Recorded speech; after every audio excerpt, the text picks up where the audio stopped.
Hello guys, ಹೇಗಿದ್ದೀರಾ? Welcome to rich ಚಾನಲ್ಗೆ ಸ್ವಾಗತ ಸುಸ್ವಾಗತ. ಸರ್, ಈ ವಿಡಿಯೋದಲ್ಲಿ ಎಷ್ಟೋ ಜನ ಮೊಬೈಲ್ ಗಳನ್ನ ತಗೊಳ್ತಾನೆ ಇರ್ತೀರಾ. ನಮ್ಮ ಇಂಡಿಯಾದಲ್ಲಿ ಸುಮಾರು ಕಾಂಪಿಟೇಷನ್ ಗಳಿದೆ. ಒಂದಕ್ಕಿಂತ ಒಂದು ಹೆಚ್ಚಾಗಿ ಮೊಬೈಲ್ ಗಳನ್ನ ಒಂದು ಮ್ಯಾನುಫ್ಯಾಕ್ಚರಿಂಗ್ ಮಾಡ್ತಾ ಇದ್ದಾರೆ, ಅದೇ ರೀತಿ ಮಾರ್ಕೆಟಿಂಗ್ ಅನ್ನ ಮಾಡ್ತಾ ಇದ್ದಾರೆ.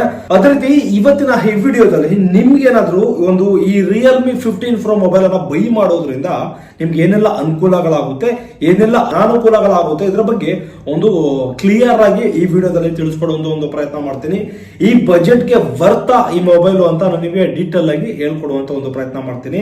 ದಯವಿಟ್ಟು ನಮ್ಮ ಚಾನಲ್ಗೆ ಯಾರಾದ್ರೂ ಫಸ್ಟ್ ಟೈಮ್ ವಿಸಿಟ್ ಮಾಡಿದ್ರೆ ಸಬ್ಸ್ಕ್ರೈಬ್ ಮಾಡ್ಕೊಂಡು ಹಾಗೆ ಬಿಲ್ ಐಕಾನ್ ಬಟನ್ ಮೇಲೆ ಕ್ಲಿಕ್ ಮಾಡಿ. ಬರೀ ಗೈಸ್, ಈ ವಿಡಿಯೋ ಶುರು ಮಾಡೋಣ. ಸರ್, ಮೊದಲನೇದಾಗಿ ನೀವೇನಾದ್ರೂ ರಿಯಲ್ಮಿ 15 Pro ಏನಾದ್ರೂ ನೀವು ತಗೊಳ್ತಾ ಇದ್ದೀರಾ ಅಂದ್ರೆ ಈ ವಿಡಿಯೋ ನಿಮ್ಗೋಸ್ಕರನೇ. ಇದ್ರಲ್ಲಿ ಏನೆಲ್ಲ ಒಂದು ಅಪ್ಡೇಟಿಂಗ್ ಏನೆಲ್ಲ ಇರ್ತದೆ, ನಿಮ್ಗೆ ಏನಕ್ಕೆಲ್ಲ ಒಂದು ಯೂಸ್ಫುಲ್ ಆಗುತ್ತೆ ಈ ಒಂದು ಮೊಬೈಲ್, ಅದೇ ರೀತಿ ಏನಕ್ಕೆ ತಗೊಳ್ಬೇಕು ಈ ಮೊಬೈಲ್ ಅನ್ನ, ನಿಮ್ಗೆ ಏನಾದ್ರು ಕ್ಯಾಮ್ರಾ ಪರ್ಪಸ್ ತಗೊಳ್ಬೇಕು ಅಂದ್ಕೊಂಡಿದ್ರೆ, ಬರೀ ಜಸ್ಟ್ ಬೇಸಿಕ್ ಏನಾದ್ರು ಯೂಸ್ ಮಾಡ್ಕೊಳ್ಬೇಕು ಅಂದ್ಕೊಂಡಿದ್ರೆ ಈ ಮೊಬೈಲ್ ಬೆಸ್ಟ್, ಅಥವಾ ಇದರಲ್ಲಿ ಎಂತವ್ರಿಗೆ ಈ ಮೊಬೈಲ್ ಸೂಟಬಲ್ ಆಗುತ್ತೆ ಅಂತ ಒಂದೊಂದು ಪಾಯಿಂಟ್ ಅಲ್ಲಿ ತಿಳಿಸ್ಕೊಡುವಂತ ಪ್ರಯತ್ನ ಮಾಡ್ತೀನಿ. ಅದಕ್ಕಿಂತ ಮುಂಚೆ ಮೈನ್ ಆಗಿ ಈ ಒಂದು ಮೊಬೈಲ್ ನಲ್ಲಿ ಏನೇನು ಫೀಚರ್ಸ್ ಗಳಿದೆ, ಏನೇನು ಅಪ್ಡೇಟ್ಸ್ ಗಳಿದೆ ಅಂತ ತಿಳಿಸ್ಕೊಡುವಂತ ಪ್ರಯತ್ನ ಮಾಡ್ತೀನಿ. ಸಿತ್ರ, ಈ ಮೊಬೈಲ್ ರಿಯಲ್ಮಿ 15 Pro ಅಂತ ಈ ಒಂದು ಮೊಬೈಲ್ ರೀಸೆಂಟ್ ಆಗಿ ಲಾಂಚ್ ಆಯ್ತು. ಇದರಲ್ಲಿ ಸುಮಾರು ರಿಯಲ್ಮಿ 15 ಮತ್ತೆ 15 Pro ಅರ್ಥ ಆಯ್ತಾ, ಎರಡೂ ಸಹ ಎರಡು ಡಿವೈಡ್ ಆಗಿ ಈ ಮೊಬೈಲ್ ಅನ್ನ ಲಾಂಚ್ ಅನ್ನ ಮಾಡಿದ್ದಾರೆ. ಇದರಲ್ಲಿ ಮೇನ್ ತುಂಬಾ ಇಂಪಾರ್ಟೆಂಟ್ ಡಿಸ್ಪ್ಲೇ ವಿಚಾರಕ್ಕೆ ಬರೋದಾದ್ರೆ 6.8 ಇಂಚಸ್ ಡಿಸ್ಪ್ಲೇ ಇದೆ. ಇದರಲ್ಲಿ 1.5K ಅಷ್ಟು ರೆಸೊಲ್ಯೂಷನ್ ಅನ್ನ ಕೊಟ್ಟಿದ್ದಾರೆ.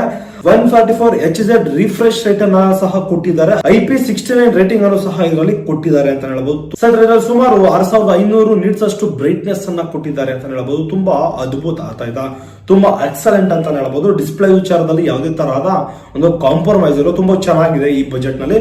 ಅದೇ ರೀತಿ ಇದ್ರ ಕ್ಯಾಮ್ರಾ ವಿಚಾರಕ್ಕೆ ಬರೋದಾದ್ರೆ, ಮೇನ್ ಮೊಬೈಲ್ ತಗೊಳ್ಬೇಕು ಅಂದ್ಕೊಂಡಿದ್ರೆ ಫಸ್ಟ್ ಏನೇನ್ ಥಿಂಕ್ ಮಾಡ್ತಾರೆ, ಡಿಸ್ಪ್ಲೇ ಸೈಜ್ ಏನಿದೆ, ಅದೇ ರೀತಿ ಕ್ಯಾಮ್ರಾ ಏನ್ ಕೆಪಾಸಿಟಿ ಇದೆ, ಅದೇ ರೀತಿ ಬ್ಯಾಟ್ರಿ ಏನ್ ಕೆಪಾಸಿಟಿ ಇದೆ ಅಂತ ಈ ಮೂರನ್ನು ಸಹ ಫಸ್ಟ್ ಏನ್ ಮಾಡ್ತಾರೆ ಅಂದ್ರೆ ಮೊದಲು ನೋಡೋದೇ ಇದು. ಅರ್ಥ ಆಯ್ತಾ?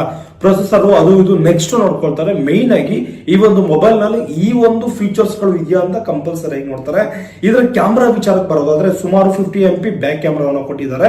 ಅದರಲ್ಲಿ 50 MP ವೈಡ್ ಆಂಗಲ್ ಕ್ಯಾಮ್ರಾವನ್ನ ಕೊಟ್ಟು ಅಲ್ಟ್ರಾ ವೈಡ್ ಆಂಗಲ್, ಅರ್ಥ ಆಯ್ತಾ, ತುಂಬಾ ಅದ್ಭುತವಾದಂತಹ ಒಂದು ಕ್ಯಾಮ್ರಾ ಅಂತ ಹೇಳ್ಬೋದು. 4K 60 FPS ಅಷ್ಟು ನಿಮಗೆ ವಿಡಿಯೋ ರೆಕಾರ್ಡ್ ಕ್ವಾಲಿಟಿಯನ್ನ ಕೊಡ್ತದೆ. ಫ್ರಂಟ್ ಆಗಿರ್ಬೋದು ಅಥವಾ ಬ್ಯಾಕ್ ಕ್ಯಾಮ್ರಾ ಎರಡು ಸೇಮ್ ರೆಸೊಲ್ಯೂಷನ್, ಸೇಮ್ ರಿಸಲ್ಟ್ ಅಂತ ಕೊಡುತ್ತೆ ಅಂತ ಹೇಳ್ಬೋದು. ಇದರಲ್ಲಿ ನಿಮ್ಗೆ AI ಫ್ಯೂಚರ್ ಸಹ ಕೊಟ್ಟಿದ್ದಾರೆ. ನೀವೇನಾದ್ರೂ ಫೋಟೋಗಾಗಿರ್ಬೋದು, ವಿಡಿಯೋಗಾಗಿರ್ಬೋದು, ನಿಮ್ಗೆ AI ಟೂಲ್ ಗಳನ್ನ ಈ ಒಂದು ಮೊಬೈಲ್ ನಲ್ಲಿ ಆಡ್ ಮಾಡಿಕೊಟ್ಟಿರ್ತಾರೆ. ತುಂಬಾ ಅದ್ಭುತ ಅಂತಾನೆ ಹೇಳ್ಬೋದು. ಇಷ್ಟು ಈ ಒಂದು ಕ್ಯಾಮ್ರಾ ಫೆಸಿಲಿಟೀಸ್ ನಲ್ಲಿ ಇಷ್ಟು ಒಂದು ಇದೆ. ಅರ್ಥ ಆಯ್ತಾ? ನೀವೇನಾದ್ರೂ ಕ್ಯಾಮ್ರಾಗೋಸ್ಕರ ಏನಾದ್ರು ಮೊಬೈಲ್ ತಗೊಳ್ತಿದ್ದೇವೆ ಅಂದ್ರೆ ಆರಾಮಾಗಿ ಕಣ್ಮುಚ್ಕೊಂಡು ಈ ಮೊಬೈಲ್ ಅನ್ನ ಬೈ ಮಾಡಬಹುದು. ಇದನ್ನ ತಲೆಲಿಟ್ಕೊಳ್ಳಿ. ಇದ್ರ ಪ್ರೊಸೆಸರ್ ಬರೋದಾದ್ರೆ ಸುಮಾರು ಸ್ನ್ಯಾಪ್ ಡ್ರ್ಯಾಗನ್ 7 Gen 4 ಈ ಒಂದು ಚಿಪ್ ಅನ್ನ ಅಳವಡಿಕೆ ಮಾಡಿದ್ದಾರೆ. ಇದು ನೆಕ್ಸ್ಟ್ ಲೆವೆಲ್ ಅಂತ ಹೇಳ್ಬೋದು ಈ ಬಜೆಟ್ ನಲ್ಲಿ. ಸುಮಾರು 12GB RAM, ಅದೇ ರೀತಿ 512GB ಇಂಟರ್ನಲ್ ಸ್ಟೋರೇಜ್ ಒಂದು ಪ್ರೈವೇಟ್ ಅನ್ನ ಮಾಡ್ತಾ ಇದ್ದಾರೆ. ನಿಮ್ಗೆ ಅದ್ಭುತವಾದಂತಹ ಒಂದು ರ್ಯಾಮ್ ಮತ್ತೆ ಇಂಟರ್ನಲ್ ಸ್ಟೋರೇಜ್ ತುಂಬಾ ಅದ್ಭುತ ಅಂತ ಹೇಳ್ಬೋದು. ಅದರಲ್ಲೂ 7000 mAh ಬ್ಯಾಟರಿಯನ್ನು ಸಹ ಕೊಡ್ತಾ ಇದ್ದಾರೆ.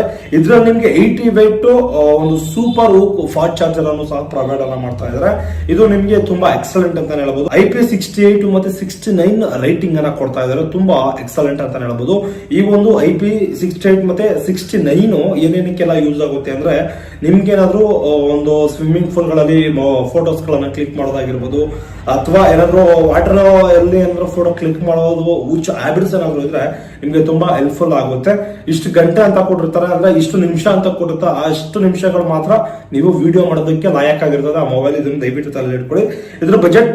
ಇದ್ರ ಬಜೆಟ್ ವಿಚಾರ ಮಾತಾಡಿದ್ರೆ ಸುಮಾರು ಮಿನಿಮಮ್ ಅಂದ್ರೆ ಒಂದು 30,000 ರೂಪಾಯಿ ಒಳಗಡೆ ಈ ಮೊಬೈಲ್ ನಿಮ್ಗೆ ಸಿಗುವಂತ ಒಂದು ಚಾನ್ಸ್ ತುಂಬಾನೇ ಇರ್ತದೆ. ಆನ್ಲೈನ್ ಅಲ್ಲಿ ನೋಡಿ ಹೆಚ್ಚು ಕಡಿಮೆ ಇರಬಹುದು. ಎಷ್ಟಕ್ಕೆ ಸಿಗುತ್ತೆ ಅಂತ ನೋಡಿ ಈ ಒಂದು ಒಳ್ಳೆ ಫ್ಯೂಚರ್ಸ್ ಇರುವಂತ ಒಂದು ಮೊಬೈಲ್ ಅಂತ ಹೇಳ್ಬೋದು.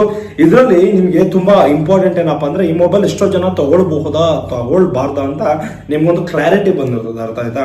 ಈಗೇನಾದ್ರೂ ನೀವೇನಾದ್ರೂ ಹೊಸ ಮೊಬೈಲ್ ಗಳನ್ನ ಬೈ ಮಾಡ್ತಾ ಇದ್ರೆ ಈ ಒಂದು ಮೊಬೈಲ್ ಅನ್ನು ಸಹ ಒಂದು ಸಲ ತಗೊಳ್ಳಿ ಅಂತ ಹೇಳ್ತಾ ಇಲ್ಲ, ಬಟ್ ವಿಚಾರಿಸಿ. ಅರ್ಥ ಆಯ್ತಾ?